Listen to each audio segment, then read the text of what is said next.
Throughout the years, Starfleet has gone through a number of uniforms, from gold to red, scant to jumpsuit, utilitarian to decidedly pocketless.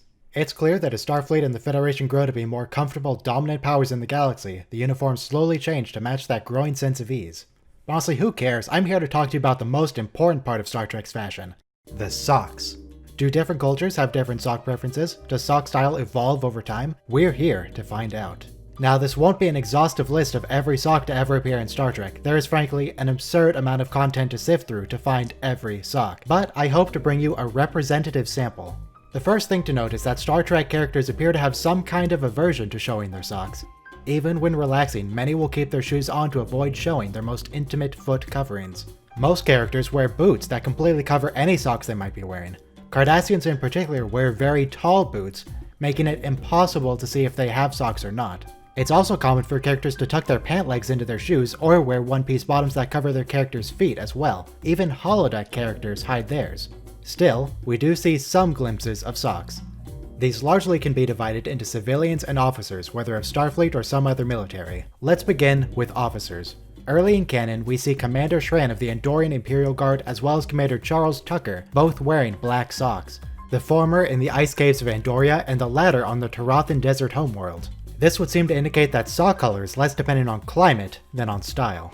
Later on, we see Lieutenant Tesora, Commander Chakotay, and Chief O'Brien also sporting black socks in and out of their official uniforms. O'Brien in particular wears the same socks on active duty as he does when on an independent and unsanctioned investigation. Some instances like this are difficult to see, but if we brighten the image we can clearly see some kind of black socks. This style appears to be part of the official Starfleet uniform. In the episode Rocks and Shoals, the stranded crew are drying their socks on a heated rock, and they all appear to be the same. One could argue that they simply appear dark against their bright background, but I think it would be fair to conclude that they are all in fact black. However, there are some times when we see a Starfleet officer wearing socks that are decidedly not standard issue black. Julian Bashir evidently wears light-colored socks to bed, and frankly they're hideous, come on Julian. After his spine is broken by a fallen barrel, Worf is seen wearing brown socks in sickbay. It should be noted that this is not the outfit Worf was wearing when he came in. Therefore, any reasonable person would conclude that these are medical issue brown socks. Clearly, the brown material of the socks carries some kind of useful quality. I suspect that since Enterprise, Federation material science has evolved, and these new brown socks are indeed more thermally insulating than the standard variant. After all, Worf here is paralyzed and unable to move his feet, so it's reasonable that his feet may need extra help to keep warm. But most egregiously, the crew of the USS Solvang wear socks on the bridge that are most definitely not regulation. Although most lower decks characters follow uniform code, Captain Dayton here clearly has some sick agenda that she forces on her senior officers. Finally, Dr. Jurati, who works for the Daystrom Technological Institute, is seen wearing no socks at all at work. One can only assume that Starfleet's relationship to Daystrom changed between TNG and Picard, as Daystrom researchers no longer wear Starfleet uniforms as Bruce Maddox did. My guess would be that Jurati's division in particular has largely been severed from Starfleet support as her research is banned. Therefore, she and her colleagues may feel no need to maintain standard uniforms for an organization that abandoned them. I believe this is at least partially backed up by Daj Asha. Having just been accepted to the Daystrom Institute, she may not yet have the resentment that led to Jurati's abandonment of black socks. In a scene where she's fighting a group of as yet unknown assailants, her regulation black socks can briefly but clearly be seen when she kicks one of them. Also in Picard, we have a few instances of ex-Starfleet officers maintaining the black sock style.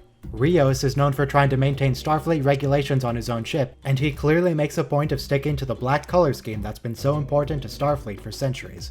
Also, in his interview in the pilot episode, Picard is wearing some kind of dark socks, though the lighting is such that the dark color is only implied. You may notice, however, that the interviewer is not wearing any socks at all. Thus begins the non-standard sock styles of civilians and other non-Federation people. First off, Vedic Yasim. Yasim typically wears long flowing robes that completely obscure her feet. However, she is kind enough to provide us with a view of her boots near the end of the episode. Here we see that the boots she wears act as a second layer of defense, hiding her socks from any that might see.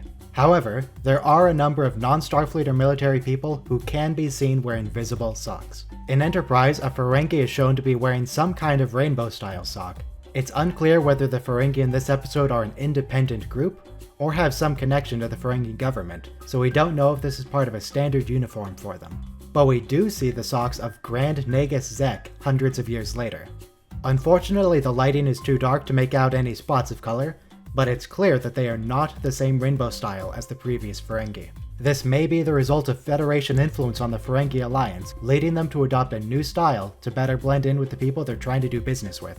With the exception of Wesley Crusher and his sweater, many people in Star Trek seem to trend away from multicolored articles of clothing even when they are wearing something other than black. Among children, Jake's socks are primarily a dark navy with only hints of other colors, and Nadine's socks appear to be some kind of solid purple. Among adults, various solid colors can be seen.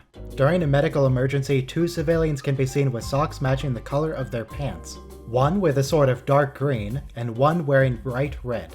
In that same scene, we see another civilian wearing red socks to go with their pink pants. Evidently, many people prefer to go with non-black and instead match their sock color with whatever else they're wearing. I presume that this is an attempt to make their socks less obvious when they do become visible, continuing the trend of attempting to hide the footwear. Still, some people do maintain the black style without a uniform. This alien is seen wearing black socks shortly before being straight up murdered, and Norvo Tegan is wearing black while recovering from a hangover. However, both of these characters may simply be continuing the trend of matching their sock and pant colors, as both are wearing dark pants at the time. At any rate, it's clear that socks are a subject of great concern to the inhabitants of the Star Trek universe in and out of Starfleet.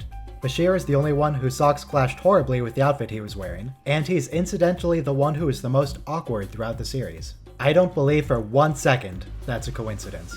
Most characters take great pains to keep their socks hidden, whether through color matching subtlety or hiding them inside boots. One can only speculate why this is the case. What do all these characters have to hide?